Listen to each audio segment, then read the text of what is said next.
So you want to just begin with Obama as the Joker? Maybe just like get that out of our system. Just Okay. maybe like just. Let me be clear, Mr. Dent. If you like half of your face, you can keep it. Cesar Romero Joker as Obama. Okay. We're taking the big bomb with the comical fuse on it, and we're passing it all around. Jack Nicholson Joker. He's at the art museum for this one. The art museum scene in when Jack Nicholson was Joker. You didn't paint that. Oh no! Here's the other one. It's Obama, Jack Nicholson Joker, and he goes, "Let's broaden our horizons, Lawrence." And then he just only defaces the art that is representational of nature or humans because it's haram. Okay. Do I look like a guy with a plan? I don't even have my original birth certificate.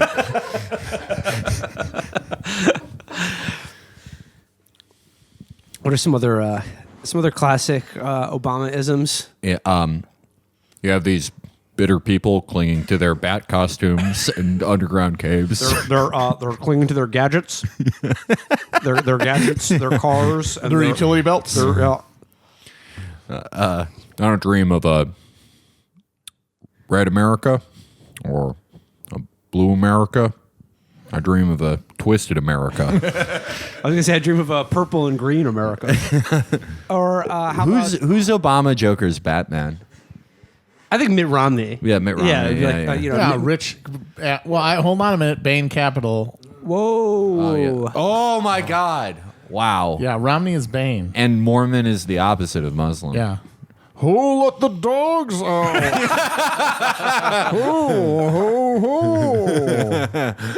I enjoy sport.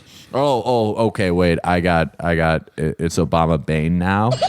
And he goes, you see, you merely adopted Islam. I was born in it.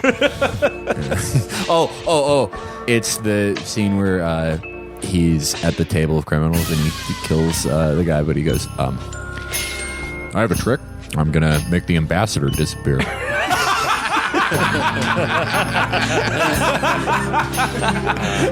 There we go.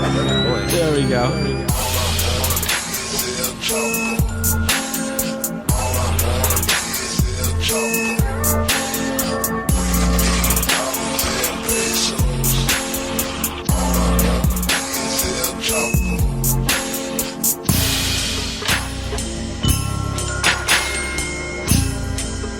Oh, in the Ben Garrison comic book that we're planning out, that is like Obama Joker, it's racial hustler Al Ghul.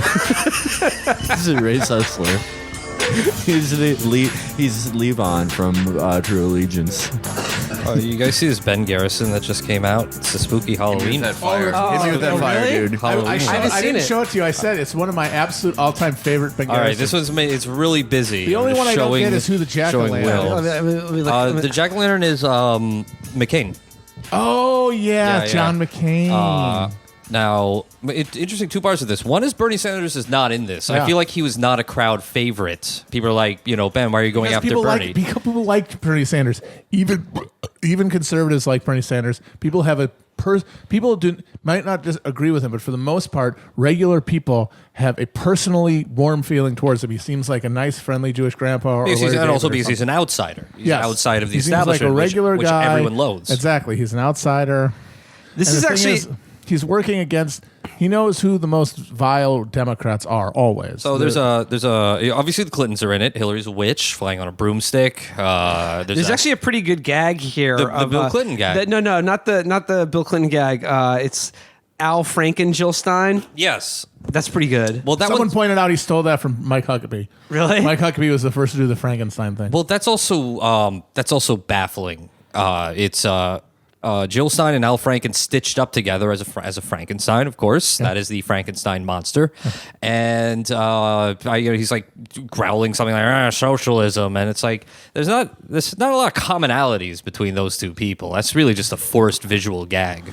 Obama is dancing on the grave of honor, decency, truth, and justice and transparency. But right behind it, there's a much smaller grave, which of course Ben has to, write something on. And the smaller grave says, "Here lies fair play." And there's also smaller graves even behind that for NFL and DNC. And Seth Rich. Oh, and Vince Foster. Ooh. And JFK Jr. Nice callback. JFK Wait, JFK Jr.? Yeah, and Seth Rich, yeah. JFK Jr.'s JFK, who died, he died in a plane crash. Died in a plane right? crash. Obama killed him. We all know plane crash. Wait. No, Obama flew the plane. He didn't learn how to land. He was at flight school in Florida. No, but I've recently heard this. This is a new wrinkle in the Clinton death book. Is that they're now saying, and I honestly don't know if there's any truth to this, is that JFK Jr. was going to run for Senate in 2000, and Clinton was afraid that he was going to win the seat. And so the Clintons, in New York State? Yes. So the Clintons killed him to prevent him from running against Hillary in 2000. That's a new thing, relatively new, but it is part of the Clinton conspiracy. That's a gimme, because it's just easy to kill a Kennedy. I mean, frankly, if you were going to kill someone, just like go after a Kennedy. Just throw a pebble, a random rock thrown at them will trigger some sort of Final Destination Rube Goldberg contraption that will result in their and death. all the major intelligence services are going to investigate. I don't know. I don't he was know a what Kennedy. happened. What did you think was going to happen? He flew his own plane. He was a Kennedy. He was asking for it. Paul Wellstone also killed in a mysterious plane crash. Well, yeah, but I don't think the Teacots that was think mysterious. that Wellstone was killed. So that's more of like a I do though. Well, the thing- me and Immortal Technique know the truth. Yes, the same people that sabotaged Senator Wellstone. Yep. I love Immortal Technique because he'll like have a song where he says something that's like, it'll be true. It'll be like, yeah, there was colonization up until the 60s. And by the way, lizards use sciences to take our niceties. Well, that's the thing about Immortal. That's what's so funny about it is that it's half of these insane, and this is actually true of everybody, because from Alex Jones on off, if you believe the really insane shit, the lizard shit, you can't walk around all day thinking about that stuff.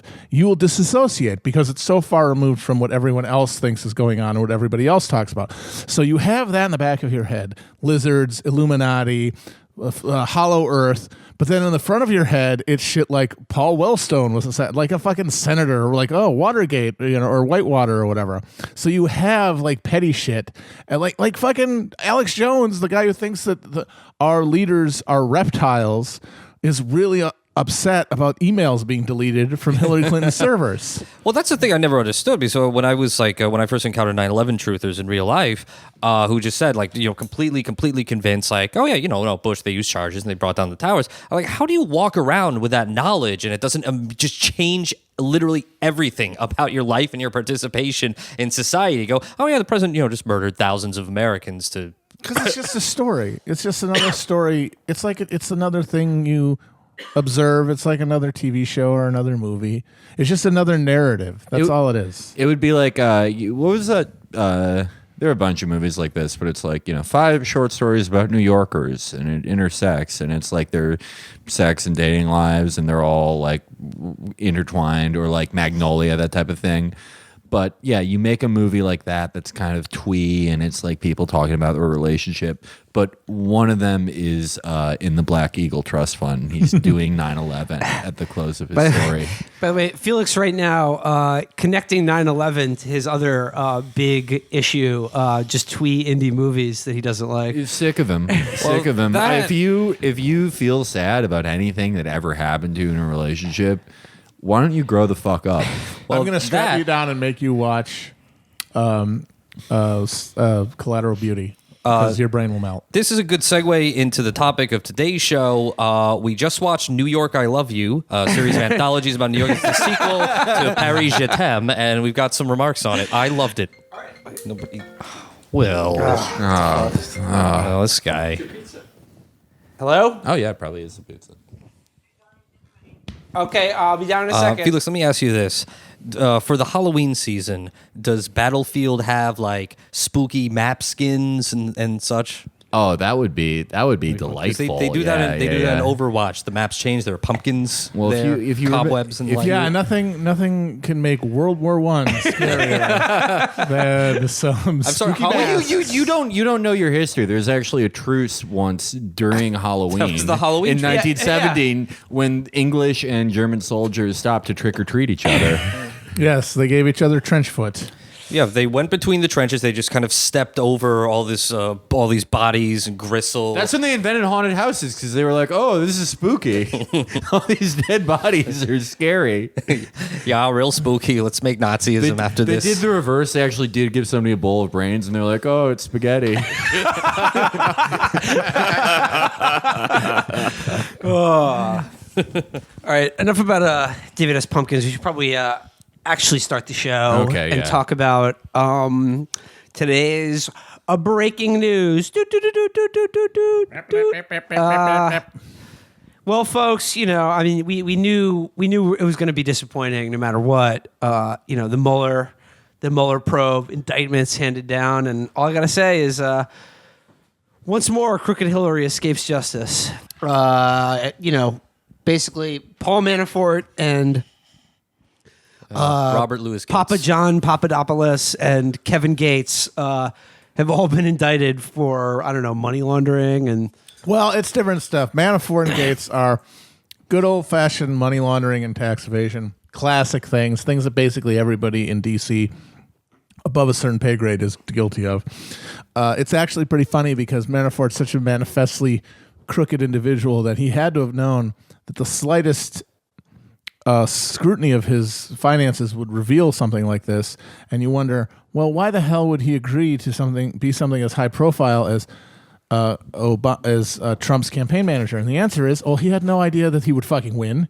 He thought, this will be fine. I'll make some connections. I'll feather my nest a little bit. It'll be great. And then he won, which was the worst possible thing for basically everybody in the administration or adjacent to it, because this whole fucking crew of people who were helping drag Trump's fat ass across the finish line on the election were all just a bunch of petty grifters and shitheads who were looking to make a little bit of money, and all of them thought it'll be fine because as soon as he loses, everyone in America is going to want to forget that this entire awful campaign ever happened and no one will care.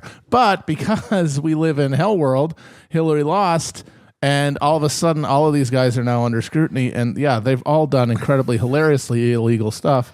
But as far as Manafort and Gates are concerned anyway, nothing having to do with this mythical Russian collusion that all of the resistance people are squawking about. Meanwhile, Yiannopoulos was caught lying to the FBI about those campaign connections to Russia, which, again, are not necessarily illegal. Papa Johnopoulos. Yiannopoulos. Okay. Yeah. I think the thing I like the most is how shitty Paul Manafort is at laundering money. Because the finances they took, he was like, yeah, I spent $13 million on bowling ball cleaners, $7 million on rugs, as one does. And it's like very clearly some weird money laundering thing. But I guess, everyone's like, ever since Trump picked Manafort, it was like, oh, he's the cleaner to all the dictators in the world. Like Paul Manafort was the only guy who ever did this, and it's really he does the same thing as any guy like that, as Lanny Davis or Kissinger or Tony fucking Podesta, or who Tony John Podesta's brother, John Podesta being Hillary's campaign chairman, his brother Tony and co-Pizzagate owner Tony has resigned as head of the Podesta Group because he was also in bed with Manafort, lobbying on behalf of the Russians to change sanctions regimes and stuff. So it's just a hilarious clusterfuck, and all it really shows is that everybody in D.C. is an absolutely crooked piece of shit. They have no ideology other than their own advancement. Yeah, I mean, the actual thing, so the thing that would actually show real collusion was if they could prove that taking funding Ukraine's army out of the RNC platform, if that was a consequence of being there. But it's like The fucked up thing about that is like that's actually a good policy. Yeah, it's like, the one good policy Trump had was let's not start World War III over a shitty chunk of eastern Ukraine. That was the one decent part of his campaign. Yeah. And that, if proven to be a quid pro quo for DNC leaks or money, would actually prove an illegal act on behalf of the Trump campaign. And yeah, it's like one of the few decent things that they were running on. Yeah, I mean, like the shitty thing is like if a Democrat wins after that, they're going to be like, we're reversing Trump's crooked deal, and we're gonna give $300 billion of weapons to the country that has a city called Hitlerville, and 109% of its citizens are born Sig Heiling.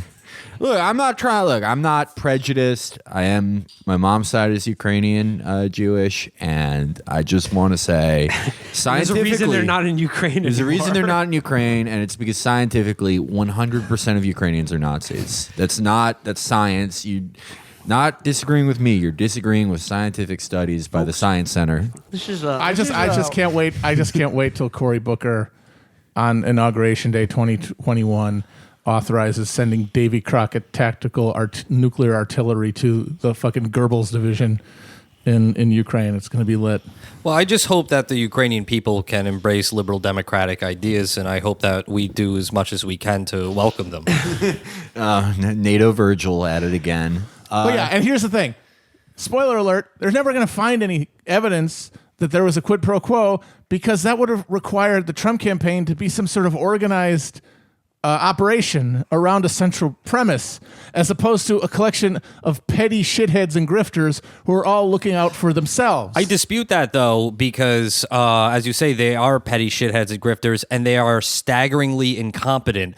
Papadoodoo was making many... What if somebody came to your house and Papadoodoo in your bed? He was making many of his conversations with Russian contacts over Facebook, and then when he realized the heat was on him, he deleted his Facebook account. He posted a paste bin for the FBI agents. So even if nothing happens and they are incompetent, I think if you actually do have a written conversation where you promise to commit light treason, that is an actionable thing. No, it's actionable, but it's only actionable against Papa Snuffleupagus. It doesn't go any higher than that. Well, That's it the might. thing. Well, that's the thing It's we don't these guys, know. Like Papa Snuffleupagus, according to everything you see from those, he's just this desperate dork who wanted to ingratiate himself into the Trump campaign. So I've got this information from the Russians. Hey, can I be on your foreign policy team? After all these guys are, incompetent dickheads with Hollywood upstairs medical degrees, and they have no chance of getting a job in any other administration, like guys like Gorka. So it's all just them taking the chance to advance themselves, or like when Donald Jr. took the meeting with the Russians to try to finally please their rancid father who hates them. And that's just it, is that it's never going to go to the top because there is no top. The top was Trump, and Trump is the Crimson King, basically, from fucking the Dark Tower. He's just a mad, gibbering nitwit up on a balcony, unconnected to everybody else. Well, yeah, that's true. It's not going to get the top one, but are you saying it's implausible that someone like Jared would not end up perp walked? I mean, that is honestly, that's the best we can hope for. But the thing is that the people who are excited about this shit aren't. They'd like to see Jared fucking owned, obviously. Who wouldn't? It'd be hilarious. Yeah, that would be so great. But the real dream is somebody's going to hold up a document that proves that Trump's entire election was illegitimate, and it's basically going to reverse the whole thing. Well, And he's going to resign, or he's going to be arrested, or he's going to be impeached. None of that is going to happen. Your best hope is maybe Donald Jr. and Jared take a perp walk. And that would be hilarious and great, but all it is how spectacle. about this? Hillary is president, but she has to keep Jared and also adopt her. Chelsea has to marry Jared. She's getting rid of the hedge fund guy, and Jared is the son-in-law for every president in the future. If Jared we lived Kushner is a permanent position in the executive branch. If we as lived- a guy if we who lived- just travels all over the world trying to get a Chinese guy to buy his shitty building. If we lived in medieval Europe, they would get married as a way to, solidify the dynasties. Two of my favorite people people. are always talking about. I mean, we're going to talk in a little bit about people whose fondest dream is to unite America and have us come together in the middle. I would say the best way to do that would just have Jared and Chelsea get married. Yes. And that would be like the classic Two, medieval sense. I mean, half of all Americans love Chelsea. Half of all Americans love Jared. Are you a Jared or a Chelsea? Dude, you go into the Rust Belt, like people don't care about what the media says. They love Jared Kushner. I guess They love how he acts nervous and has a totally blank look on his face, and just will go to any country and be like, "Will you please buy my shitty building? I'm in debt." He speaks his mind, which is blank. I mean, the last thing I want to say about like the Trump and the Russia thing is like I maintain what I've always said about this story, which is that I'm sure there's something there. Who knows where it's going to go? But it has never interested me, and now is no different. And I just think like the issue is like, what are we actually talking about when we're talking about Russia and this big specter like stalking the 2016 election and our current politics? Are we alleging collusion between the Trump campaign and Russia to like tank the election? Are we talking about bots? Are we talking about Facebook posts? No. Are we talking about hacking voting machines? Are we talking about like it's just like it's all this big stew, which everybody throws all of their like we were talking earlier. It just the election of Trump is something that Trump winning was an insane rupture of reality. It was it's an impossible thing, basically, for Americans who think that their country makes sense for this to happen. And so explaining it requires some sort of villain, some sort of thing that made it happen. And it can't be within. If we are Americans, we could not have let this happen, because then what is it to be an American?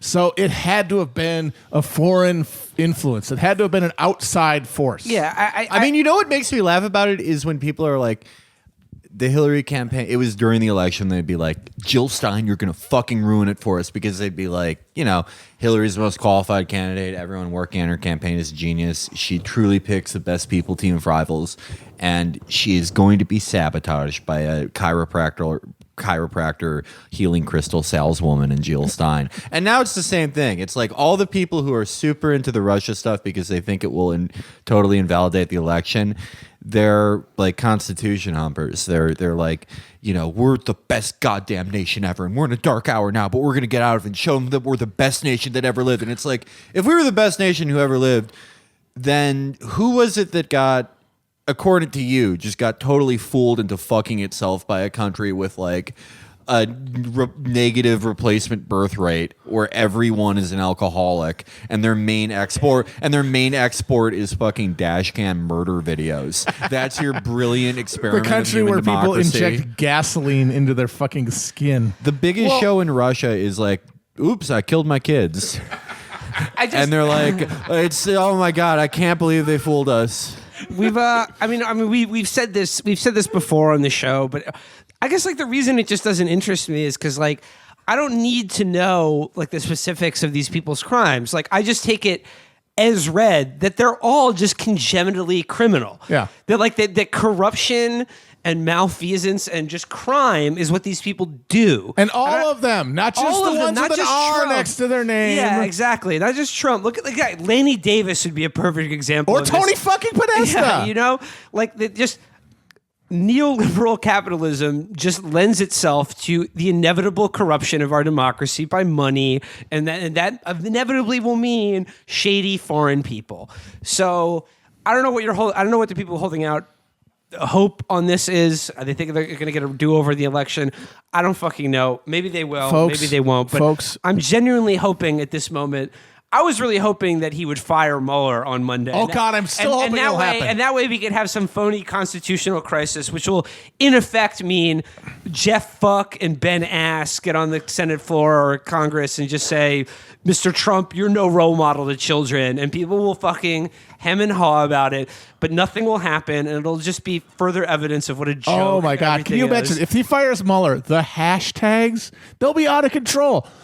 It'll be great. You won't be able to get online without seeing a fucking hashtag. People will turn their avies upside down on Facebook or whatever, but it will not matter at all, and it will be hilarious, and I'm still holding out hope, because to me, Mueller getting fired is one of the funniest things that could happen, so I'm still holding out hope it happens. Exactly. Matt, you said earlier that Tony Podesta's in bed with Manafort, but that's obviously not the case. Manafort is clearly too old for him. The matter is, and like again, there's absolutely no possible way somebody could have predicted a couple days ago on some sort of recording that Manafort would be the target of the indictment and that it would have nothing to do with the actual Russia hacking scandal. My point is, at this point, it's just Schadenfreude. And I completely embrace that. Watching the grifters in the Trump administration be forced to resign, be fired, be indicted is just a delight. It's Yeah, marvelous. here's my problem, What if Trump fires Don Jr. as his son? It could happen, and it'd Yeah. be great. See, here's the thing: is that there's okay. I enjoy the individual misery of Trump officials. Absolutely, they all suck. It's great to see them in any kind of duress. But the problem is the people I really have a Schadenfreude desire for, the people I really want to see miserable, are Trump voters, and they don't care. They're all roiled up about Hillary, and they're all mad that she's not getting indicted for over something that they made up on Fox News. Nothing will happen that will ever make them unhappy with Trump, and that limits my ability to enjoy any of this because they're essentially Schadenfreude proof. I like to think of a world where the Trump administration runs out of grifters because they just keep getting fired and indicted and just has to go to the D-League of grifters, and it's just Bill Mitchell, Secretary of State, Jack Prilosek, Secretary of the Treasury. By the way, Prilosek had, I think, tweet of the day in reaction to this, where he said, like, funny how CNN knew where exactly the time and place to go to see the Manafort perp walk. Like, there was, again, he was alleging some sort of, like, I don't know, deep state connection to CNN where they just knew where the FBI office in Washington, D.C. was. Yeah, I'm looking forward to Kurd Carruthers as your White House press secretary. Do you all want to take a break and grab a bite? Yeah, let's take a bite and break and have a bite. Woo! Well, we know what the art will be for the episode. That's an easy choice. All right. We've eaten the pizza. Nothing dramatic has occurred. There are no hilarious images on the TV. Welcome back to Chapo Trap House. All is well. There is no need for concern. All right, guys, let's go. In the first segment, we were talking about the joys of Schadenfreude, the feeling of taking pleasure in other people's misfortune. And now I want to... Was that? German. Yes, German people's They've misfortune. got a word for everything. And now I want to spend... Schadenfreude in German is actually Albrecht macht frei. I want to spend most of the episode digging into an article that was in The Atlantic the other week. And I would say that this article doesn't actually technically qualify as a Chapo reading series because I'm not reading it to make fun of the person who wrote it. I actually think it's a good, well-done piece. But what it describes is... basically the essential confirmation of every single thing we've said about the Democratic Party's consultant class and their utter failure to understand politics or just basically anything, and how they project onto the country everything that they think it should be, seek confirmation of that, and then find it, and then of course are going to use that information to not change at all and move the party to the right, which is what they've always done. It's a genuinely staggering story of a road trip to the Midwest to learn about what people want. And they, with the To thesis... lose their virginities with at the end of the road trip. With the thesis that they just want... They've got problems, and they just want solutions, and they just want to put that D and that R aside. Okay, the piece I'm talking about is by Molly Ball in The Atlantic, and the title is On Safari in Trump's America. And essentially what she did is she followed this group of third way operatives as they did this, as you said, a road trip across rural Wisconsin to counties that flipped for Trump in the 2016 election to try to make sense of what happened. And Molly Ball traveled with them and sort of reported on the things they saw and did on this road trip. So this article is really worth going through in detail because there is so many jaw-dropping moments in it. Now, there's an explanation of third way here for our listeners. A third way is the DNC think tank that comes up with centrist. It's this. It's the right wing of the Democratic Party that comes up with what they regard as centrist sort of compromise-based common sense solutions. Triangulation, pragmatism. It's means tested. It's Clintonism distilled. Influence. It's the only time in D.C. where you are not happy to hear somebody say that they've invited a third. Hey, everybody, y'all like refundable tax credits? Let me hear you if you love refundable tax credits. To Molly Ball's credit, she writes early on in this article, I'm quoting now directly from it, she says, for all intents and purposes, it was Third Way's vision that had been on the ballot in 2016 and lost. The think tank, inspired by new Democratic centrism of the 1990s, had advised Hillary Clinton on her 2016 policy platform. In debates within the Democratic Party, Third Way advocated for the sensible center. It argued that a left-wing platform could not win elections and that what voters preferred was a pragmatic, moderate, technocratic philosophy, socially liberal but pro-business and wary of big government. It used research and data to demonstrate that these policies made good politics. After the Electoral College majority unexpectedly rejected Clinton and the Democrats, Third Way, in characteristic fashion, set out to research the problem and find a solution. Its data wants got to crunching demographic information. And I think the important thing to know is that they're not looking for a solution. No, they looking, have the solution. They have the policies they believe in. What they're looking for is a report or like PowerPoint presentation that they can sell to people that says essentially we don't have to turn towards the left or populism of any kind. We can keep doing essentially what we've always had. We're right. We've always been right.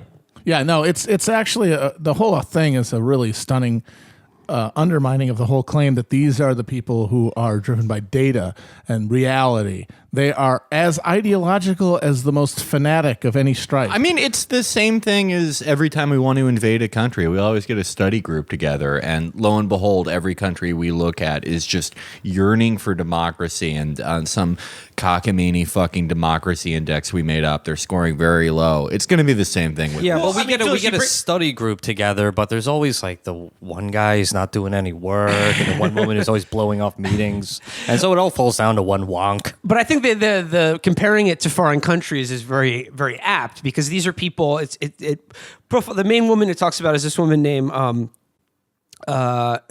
Nancy Hale, And she's not a wonk. She's a field researcher. She used to be an activist she got her start protesting nuclear power plants in the 70s, but now she's part of this center-left Third Way think tank. Again, I'm quoting from, and they're traveling through rural Wisconsin. Matt, by the way, did you know any of the places they talked about? Yeah, like okay, like Viroqua, Wisconsin.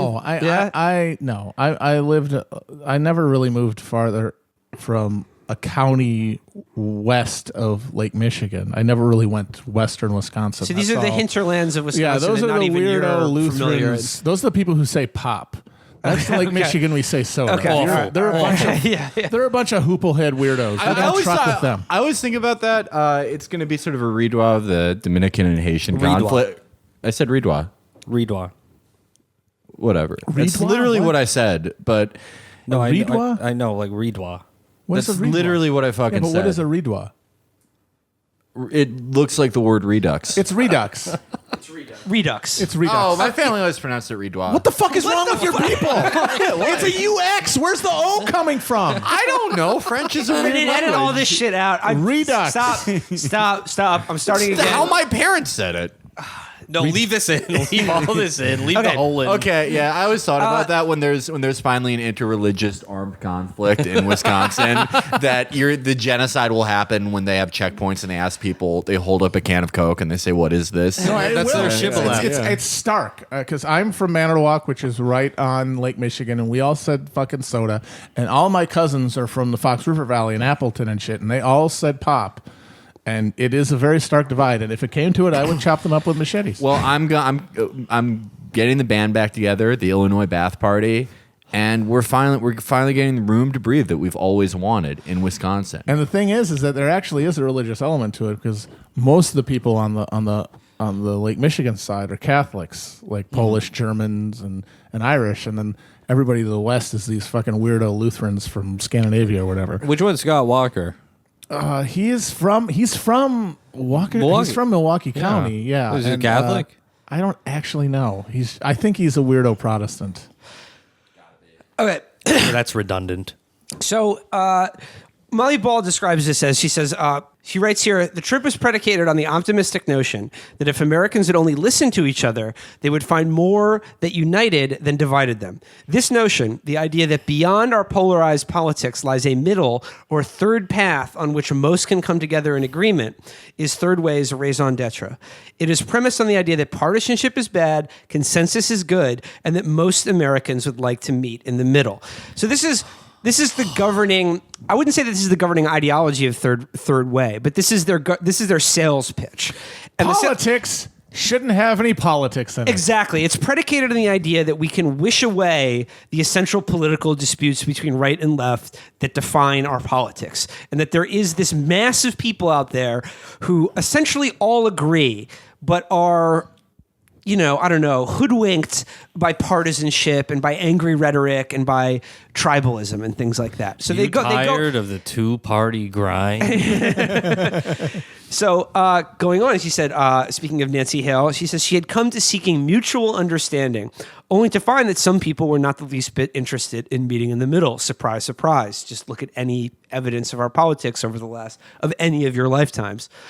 And now she was at a crossroads. Would she have to revise her whole worldview to account for this troubling reality? Now, it goes on and says they were visiting a series of targeted areas, these sort of swing counties that voted for Obama and then went for Trump really big in the 2016 election. And they had come to listen to people, to hear them, and by sort of acknowledging that they mattered and that their voices were important, that they could realize that we're all basically the same and want the same thing, which coincidentally is basically Third Way's, center-right tepid liberalism. So going on here, she says, Molly writes, our tour of western Wisconsin had begun 2 days earlier at an imposing courthouse in the rural county seat of Ellsworth, the self-proclaimed cheese curd capital of Wisconsin. And they talked to a group of farmers, and here's what their fellow Americans told them. You've got all these parasites making a living off the bureaucracy, the farmer declared, like leeches pulling you down, bleeding you dry. We had been in the state for just a few hours, and already the researchers' quest for mutual understanding seemed to be hitting a snag. Others in the group, a bunch of proudly curmudgeonly older white men, identified other culprits. There were plenty of jobs, a local elected official and business owner said, but today's young people were too lazy or drug-addled to do them. As we proceeded to meetings with diverse groups of community representatives, this sort of blame casting was a common refrain. Disdain for the young, in particular, was a constant. Across demographic, socioeconomic, and generational lines, even young people complained about young people. Some of the people we met expressed the conservative-leaning view that changes in society and the family were to blame. One technical skills instructor at the Chippewa Falls School questioned whether women belonged in the workplace at all. Felix, doesn't that remind you of when we worked for Carl Diggler and we helped him with this article when he went to Iowa to a Trump rally and thought he was going to get the real scoop? He goes out in the audience and is like, are you a Snapchat mom? And what he hears is, Hollywood says it's correct for certain races to mix. I don't agree with that. Yeah, that was exactly what happened. And then Donald Trump called him out for Thinkocracy, Rise of the Brainy Congressman being a bad book. Well, it was a bad book. That he was right. No, it just didn't sell well. He did sell out Mikey Barbaro, which was disgusting, but I forgive everyone. Well, this woman had the same experience as Carl. Yeah. She went there saying, I live in the corner of solutions and hope, and people were like, yeah, I fucking hope that Jerry Dunk gives me my fucking headphones back. So she's like, how do I put this living Facebook status in my bullshit study to say that all these toothless Fent people love charter schools? Sir, how would you feel about a problem solver app? Problem solver. I mean, they got more types of Mexicans than ever nowadays. You think people think you can't be a good father just because you are pursuing a motocross career at age 38. I think Congress should get a tax credit for solutions. I would like if you use somebody else's credit card and they don't notice it for a week, you should be able to get away with it. But one day a real rain will come to wash out the parasites from our society. Exactly. Yeah, this is great. Parasites. So these sort of these bright-eyed third way types, they go out seeking confirmation that good salts of the earth people are pretty much like they are, and their first meeting was a bunch of like just absolute cranks who blame Mexicans and drug-addled youths for all of America's problems. Yeah, there's nothing more solutions based than the idea of forcing millennials to work public works projects at gunpoint. I know you're not familiar with these people from Wisconsin. I only know a few farmers. Thank God. So like the third way people, they immediately encounter like the right wing of America and are stumped by it. But what's more interesting is what happens when they encounter genuinely populist sentiments. Let's read this part because this is probably the most stunning part of the article. Molly writes, politics, though, was not the focus of the third way interviewers who believed there was more to be gained by asking neutral, open-ended questions. In accordance with third way's ideology, they believed that political partisanship was not most people's primary concern. But sometimes the Wisconsinites brought up politics anyway. At the Labor Temple Lounge in Eau Claire, 9 gruff-looking union men sat around a table. One had the acronym of his guild, the Laborers International Union of North America, tattooed on a bulging bicep. Now, this is a group of people who, like, the Democratic Party should be picking up their votes. They should be focused intensely on how do we get the votes of these people, not the fucking crank farmers who think that, you know, Mexicans are poisoning their milk these or are whatever. people who know what side their bread is buttered on. They've spent years fighting Scott Walker and his monstrous listen to this. It said the men pinned the blame for most of their problems squarely on Republicans, from Trump to Governor Scott Walker. School funding, the minimum wage, college debt, income inequality, gerrymandering, health care, union rights. It was all in their view, the GOP's fault. Again, these are people who have a correct, a realistic understanding of how politics works and what real political issues are. No, you, sir, get a P for partisanship. Yeah. Listen to this. A member of the Bricklayers Union lamented Walker's cuts to public services. If we can't help each other, he said, what are we, a pack of wolves? We eat the weakest one? It's shameful. That right there could be the Democratic Party's slogan going into 2018 or 2020. Are we wolves or not? Yeah. Like, are we going to eat the weakest among us? Like, you know.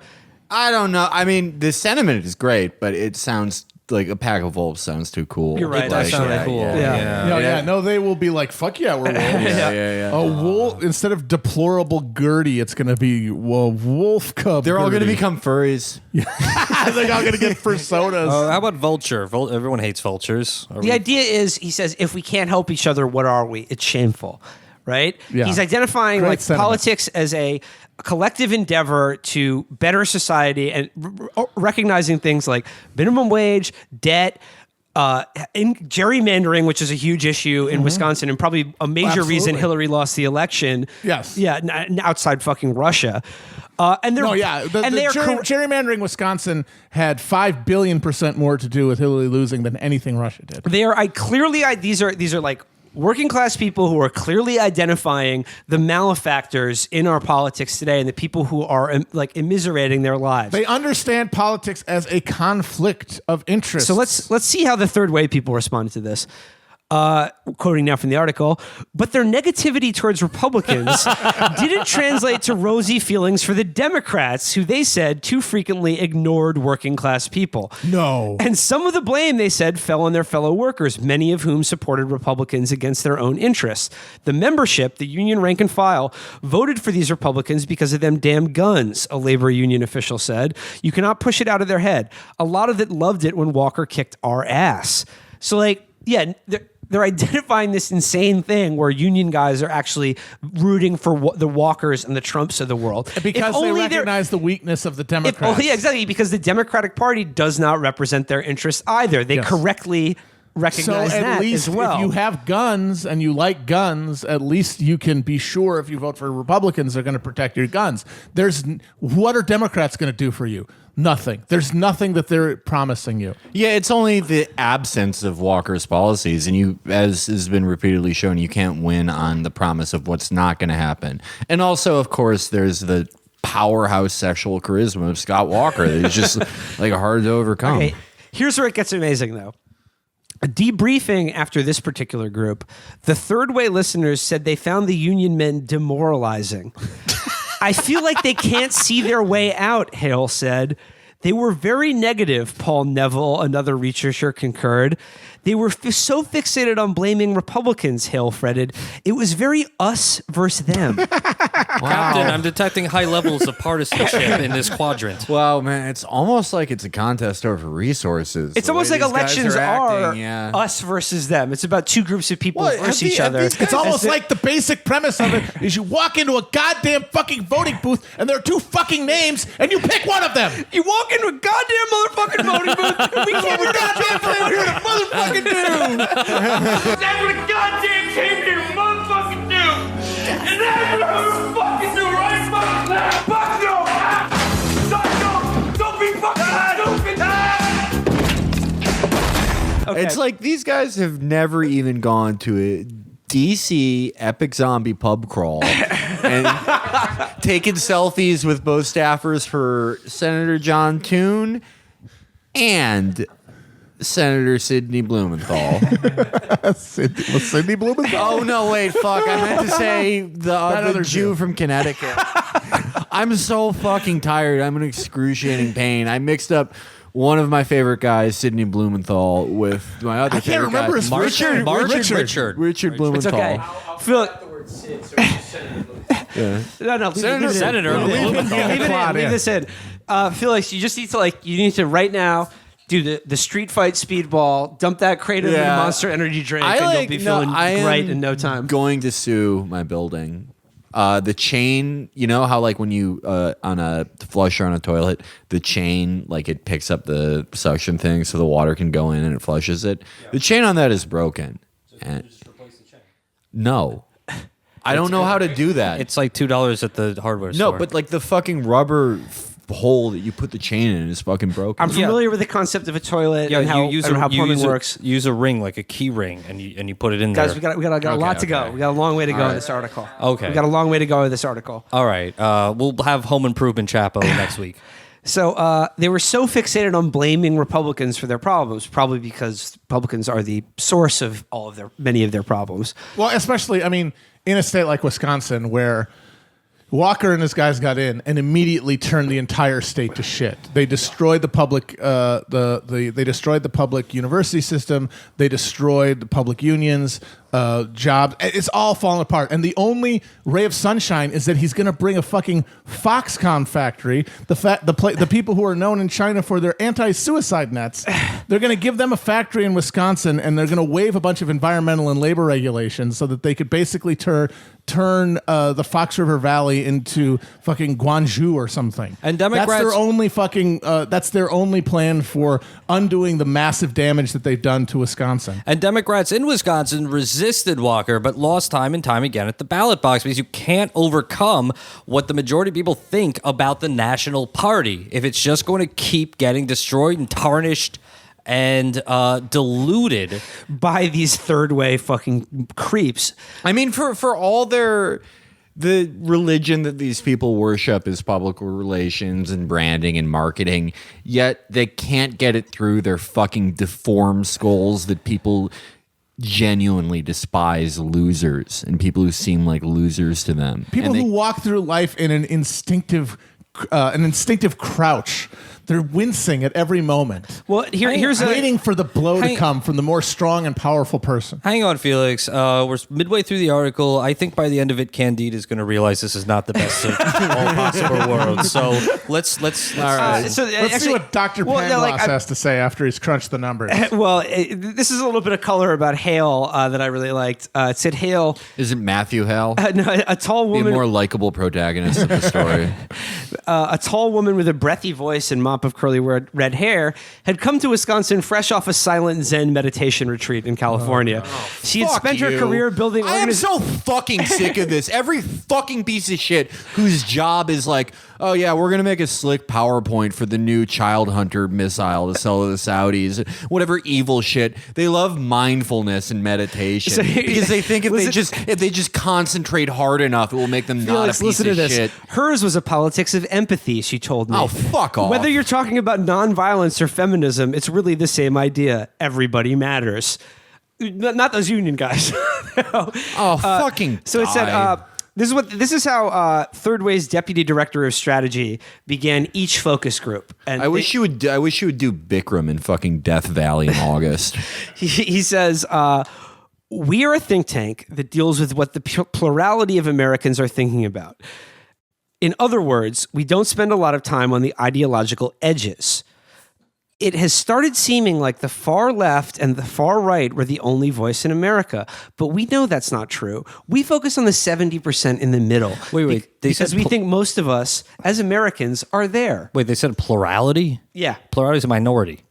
Yeah, it's the biggest Well, minority. no, it's the biggest chunk of a minority. Yeah, 70% would be an absolute majority. They don't even know their own. They stupid don't math. even know data. They don't know fucking anything. Again, Molly Ball, to her credit, says this was slightly disingenuous. Third Way, while not officially associated with a party, is an organization with a policy agenda, from gun control to entitlement reform, that seeks to advance within the Democratic Party and with the broader public. Most of its funding comes from corporations and financial executives. No. Critics on the left call the group the Wall Street wing of the Democratic Party and accuse it of advancing its donors' interest over the greater political That good. seems unlikely. Third Way has called for cutting Social Security and Medicare and vehemently attacked the soak the rich populism of Elizabeth Warren and Bernie Sanders. I gotta say, I can't think of a more popular platform than gun control plus entitlement reform. That's Hey, what man, people we're are. not just coming for your guns. We're coming for your Social Security check. We're coming for your grandma too. Does it mean 70% of Americans who would kill them on sight?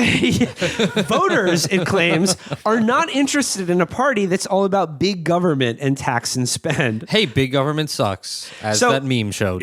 So the next place that the next community that they visit is this small town of 5,000 people called Viroqua that is sort of like a crunchy, sort of like left-wing, kind of almost like Rod Dreher, Benedict Option style hippie community of people, who have college degrees, but they've chosen to work on organic farms and raise rabbits and kill them and fucking work at a co-op and, have chickens in their backyard. No, and shit. they're not going to kill the rabbits. They're going to pet the rabbits.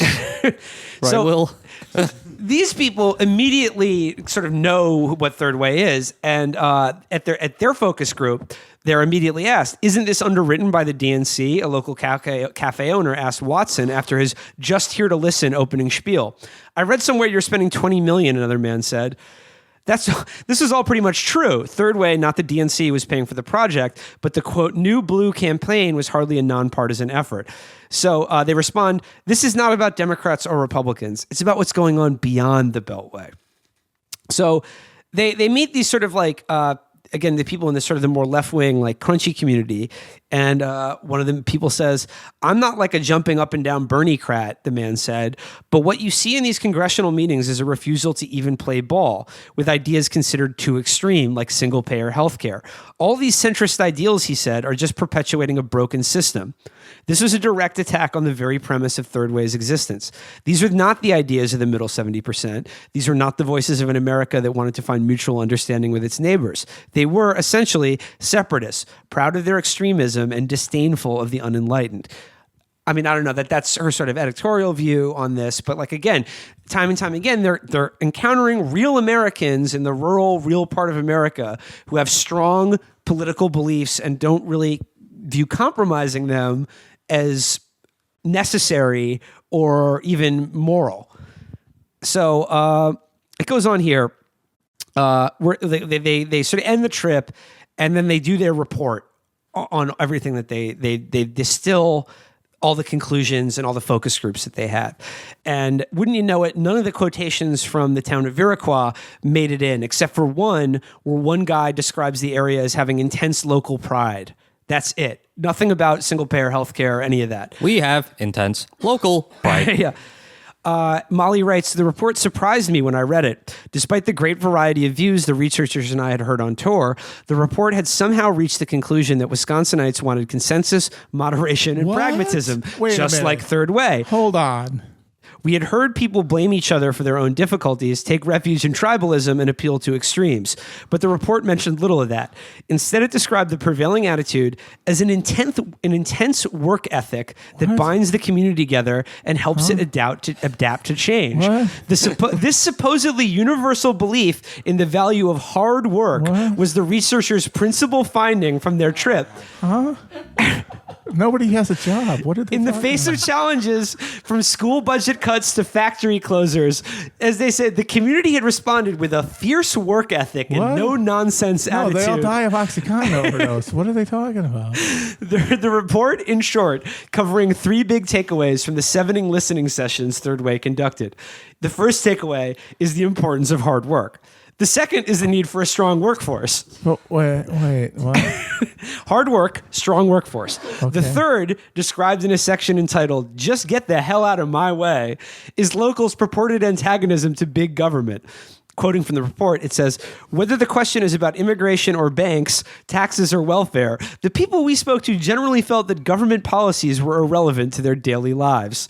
It states, this view is made to sound like one that was broadly expressed, but in fact, we mostly heard it in just one session, the group of curmudgeonly farmers. Almost all the quotations in this section are drawn from that group. Yeah, a bunch of psychotic hermits. Right-wingers, to the exactly. government. Not the middle of American politics, but actually the right wing of We it. polled the Weaver family, and 6 out of 8 of them have a negative feeling towards the FBI. The good I will say though, the Weaver family did get a raw deal from the FBI. Well, of course.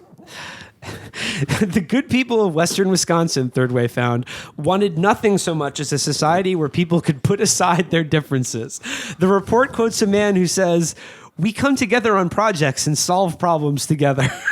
That is, like he said, like Virgil said, this is some fucking hard copy. We're rock bottom where Yeah. Homer goes to the interview. This is like sweet can. Sweet can.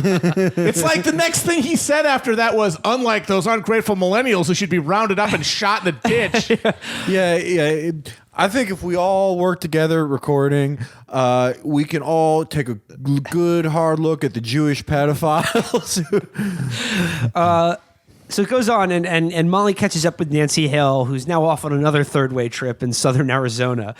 And she asked, she was preparing for the next discussion with a group of young immigration activists, all of whose beliefs, I'm sure, will be completely edited out. Yes, because they're not going to be saying, you know what? We love Barack Obama. He was great for immigrants. Yeah, and we also, the Republicans, they're just other Americans, and they just want what's best for the country. Sir, we came to this country to escape rampant partisanship in our country. Nancy Hale isn't Candide. She's Terry Southern's Candy. So Nancy says here, I've come to the conclusion that most of our divisions have to do with a lack of understanding. And I don't mean in some kind of academic way. I mean in a very human way. I know it's very unpopular to say there are any benefits of the recent election, but people seem to be moving more toward that.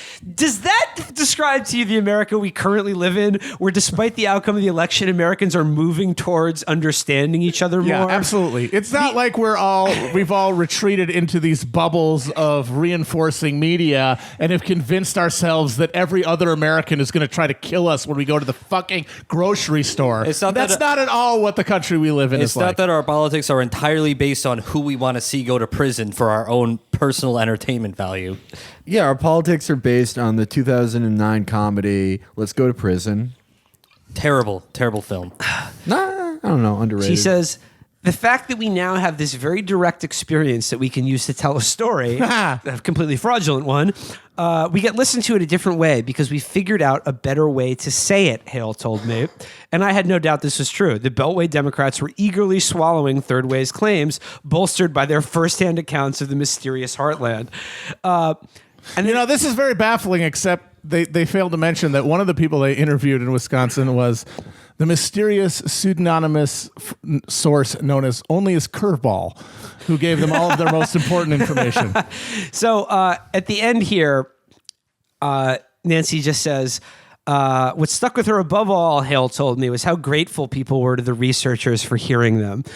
She's the hero of the story is the important thing to her. Because She all says- people want is to be heard. She says the thing people end up saying to us are really kind of miraculous, considering that 5 minutes before they had never met us, she said. I think that has to do with us saying, this matters. You are the democracy. You matter. Except not at all. If you say anything that disagrees with our preconceived thesis, you will be dropped into a fucking ditch. Well, here's and no one will ever hear anything you have to say. This is, it sounds like, you know, like another thing about people from a place far away going to a land they didn't understand and finding out about themselves and who they thought their enemy was and people in general. I'm talking about the TV show MASH, and we can only hope that their return flight replicates that in the TV show MASH. Well, only one person crashed in MASH. No, there was also the guy who had fail brain from the war and like killed the kid. I don't remember that. The fucking guy was on the bus and Well, no, that was the mother killed the kid, swaddled the kid. Timely references. So that the, I'm running on so many fumes. Absolute I'm garbage. sorry. Well, I all cut right, that. guys. At the all end that. of this article, Professor Pangloss says to Candide Podesta, "That is all well and good. Now let us tend our pizza place." I think that's a great place to end it for this week, everybody. Third Way, if you're out there, we'd like you to come to one of our listening groups. Yeah, we'd love to be heard by you. Yeah. By the way, Third Way, I hear there's some rampant partisanship in the Sinai Desert in Egypt between people who just like the old-fashioned solutions of the Egyptian government and people who are for the disruptive new party of the Islamic State. And you should go there and poll people. by the I way, hope. union guys in Wisconsin, you sound cool as hell. I Yeah. want to hang out with you. Oh, absolutely. I want to have a beer with those I guys. want to hang out with the racist farmers personally.